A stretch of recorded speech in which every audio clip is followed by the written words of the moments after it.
Gopkar, who will give a small talk on science and mythology.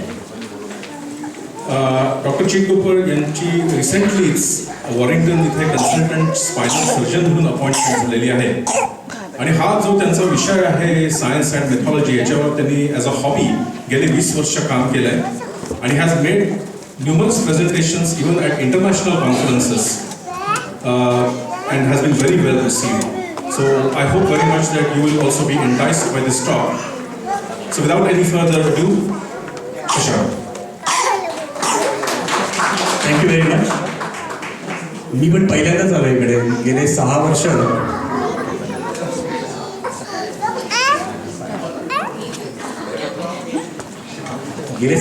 मी लिव्हरपूलला आहोत. माझी बायको Supriya is on the anaesthetic location in Manchester. 2 मुलं आहेत मला, कणाद आणि किया. आणि this the first time I am coming here. I am very thankful that you have invited me to give this talk. Especially Dr. Nikhil Pradhan. He was actually shortlisting me and came to know on my CV that this is my interest. And I don't think he had second doubts before recommending me for the job. I'll stand this side because I'll have to use the computer. This has been a sort of, this is ingrained in me from childhood. It's not something which I developed, but it just grew with me.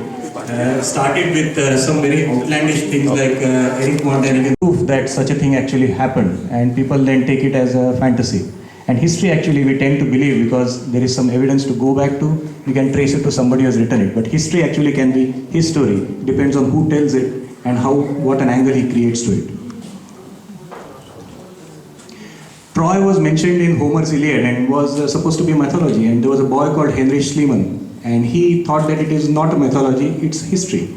So when he grew up, he earned a lot of money as a businessman, went back to Troy, excavated, and actually discovered Troy.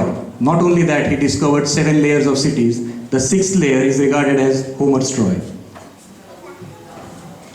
And then it was mentioned that Krishna's Dwarka might resurface, and it actually did resurface. There are some ruins of the coast of Dwarka, present-day Dwarka, and it's supposed that that is Krishna's Dwarka. And there was a story about an Asian Atlantis on the south coast of India called Kumarikandam. And this was mentioned in the myths. And it was mentioned that there are a lot of temples in the sea which the fishermen said that they have seen the tops of these temples. And the tsunami which hit India a few years ago, that actually exposed a lot of these temples. And now there is a lot of claim that there was an Atlantis at the south part of India. I would have started it other way, but today is a special day, so let's start with Ganpati, who removes all obstacles. You know the story of Ganpati, that he was created by Parvati of her own powers because she wanted somebody as her personal god. And Shiva did not know about it, and Ganesh would not allow his own father to enter his own house without his mother's permission. So a battle ensued, and Ganesha's head was decapitated. It was lost. And when Shiva came to know that he is his son, he wanted to bring him back to life, but there was no head. So he told his he would put it back. And so we have today's Ganesha with the head of an elephant, and we worship him. There has been some evidence that these experiments have been done on animals, where head from one animal has been transplanted to another animal, and the animal actually lived for a few days but was in lot of pain. What we don't have is the capacity to regenerate a spinal cord. So these animals were paralyzed from their head below, but they did live. And this experiment could not be carried on. Lot of moral issues were raised with this, whether actually who would benefit from this. Would it be the person to whose body the head was planted, or would it be the head which would get a new body? All of us would agree that it is the head actually which gets a new body.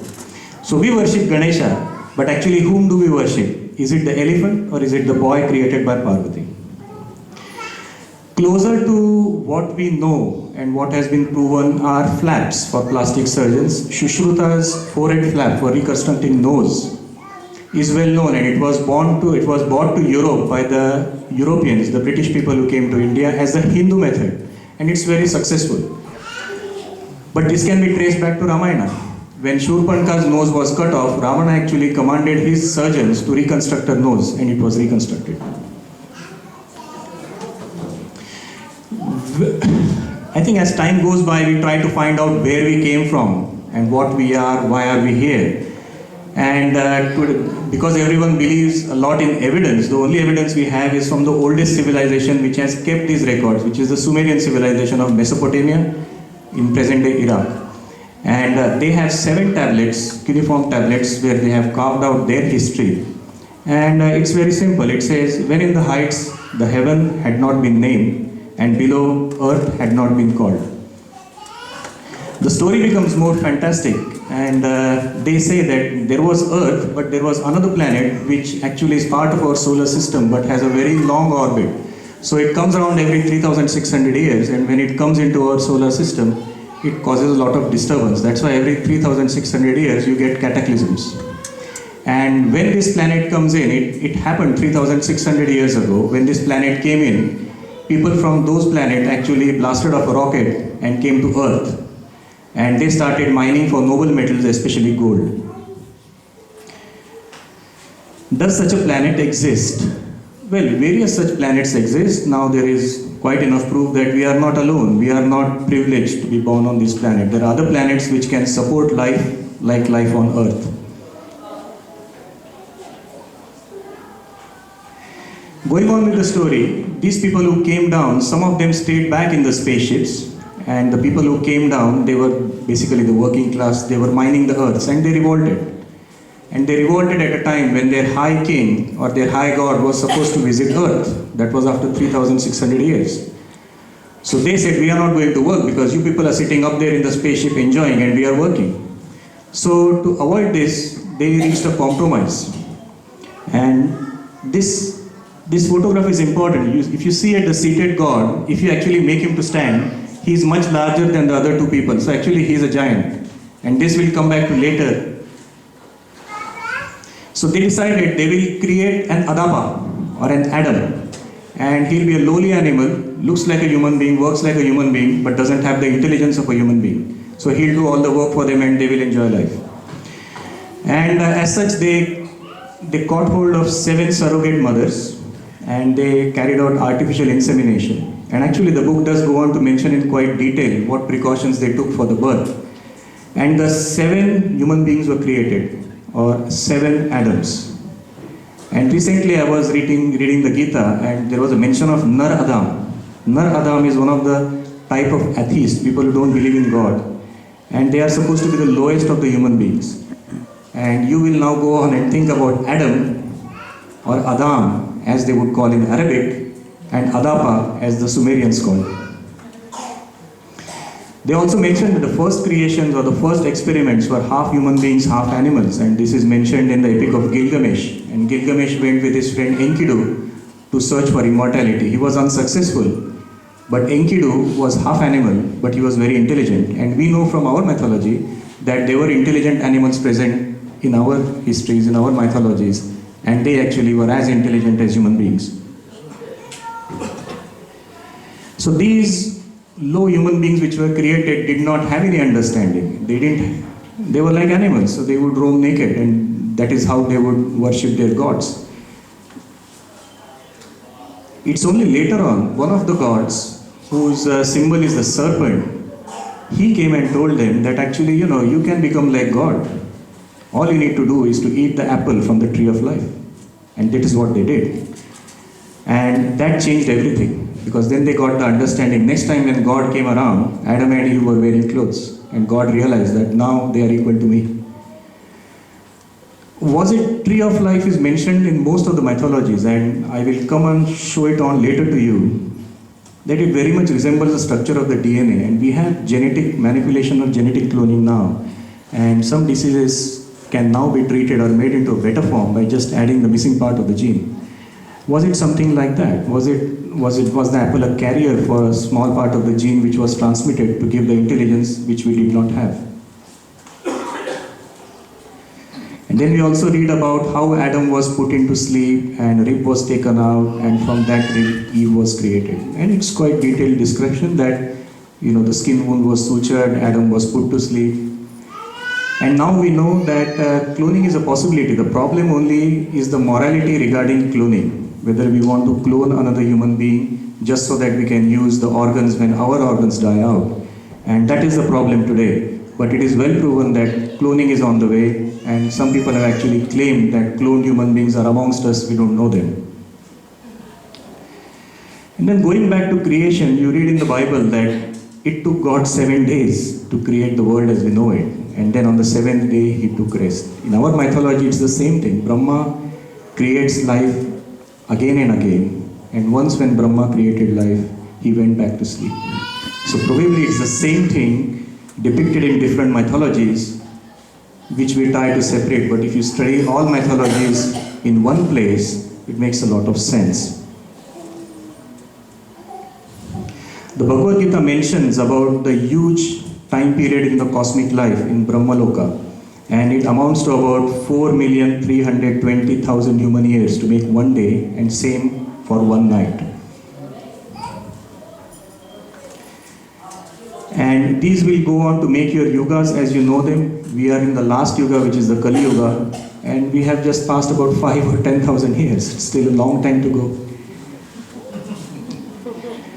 There is a story about Revati. She was the daughter of King Kukudmi, and she later on got married to Balarama. But actually, Kukudmi could not find a groom for his daughter, so he took her to Brahmaloka and asked Brahma that when will my daughter get a husband? And he said, oh yeah, in this year you will get it. And he said, my daughter can't live that long, because if you see, it's a large number, 27 into whatever years. And Brahma said, well, you are in Brahmaloka, time passes differently here. By the time you go back, you will think it's only 1 or 2 years, but a lot of time will have passed on earth. So when he came back, actually, he was given direction to follow a light going to earth. And he followed that light, and in that place, he found Prince Balarama, and she got married to Balarama. But Revati was taller than Balarama because she was from the past, so she was actually a giant. So he took out his mace, tapped her on the head, and she came to his height.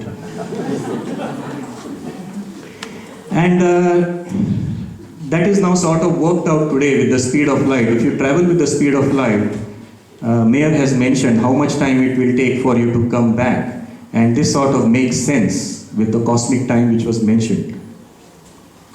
So were they giants? They might have been giants. Now they say that the size of a living being on a planet depends on the size of the planet. So the planet is bigger, the beings will be smaller because there is more gravitational attraction. So maybe at that time the earth was smaller and there actually were giants present at that time. And this might also explain how Hanuman could change his size from small to big, and also how he could fly. Because somebody mentioned to me once that it's very easy. You are tied down to earth because of the charge of your poles. If you reverse your polarity, you can levitate. Simple but difficult to work. This was a good movie which I enjoyed, and I didn't know that Avatar actually carried the meaning of the Avatar as we understand it. But it actually does mention that this Avatar is the same as we understand it. So this is a story about a man who is paralyzed, but he is taken to an alien planet, and his consciousness is actually put into another life form, and he lives life through that planet, through that life form. And we know this from our mythology that God comes every so often to relieve us of irreligion and to create morality into life once again. And some fanciful people actually say that the story of the Dashavatara is actually a story of evolution, because it starts from the lowest of the living forms and goes on to the highly evolved form, which is Krishna.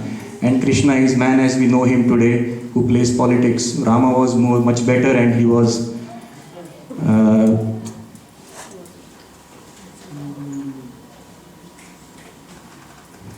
much in the more of goodness.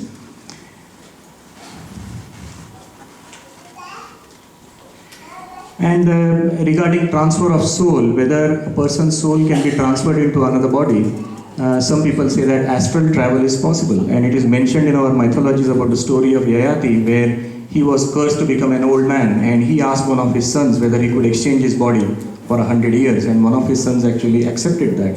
So they transferred their souls, and he enjoyed his son's young body for 100 years before returning it back to him. There are many planets, and there is life on other planets. The Bhagavad Gita mentions this, but surreally it mentions about one planet which is beyond our material vision, and that is well proven. What we see today is because our eyes have evolved to visualize life in 3 dimensions or 4 dimensions if you accept that. But there are more dimensions beyond this, and you cannot see them even if they are around you. And we know from science that there is dark matter, more dark matter than what we can see. And this dark matter may contain planets which have life forms as we cannot imagine them. And that may be the planets which were mentioned in our mythology. A point to note from that, if there are other planets, these planets may be exactly the opposite of what we are. So it's a possibility that there may be somebody exactly like you, but he's not your twin, he's your exact opposite. And if you're absolutely sure that you don't have a twin, but you meet somebody like that on the street, don't go and shake hands with him. Because positive, negative, they will join together, both of you will cease to exist. That's not true, because the law of conservation of energy says, energy can neither be created nor destroyed, just changes form. So maybe you'll cease to exist on this planet, you'll be born somewhere else. Thank you.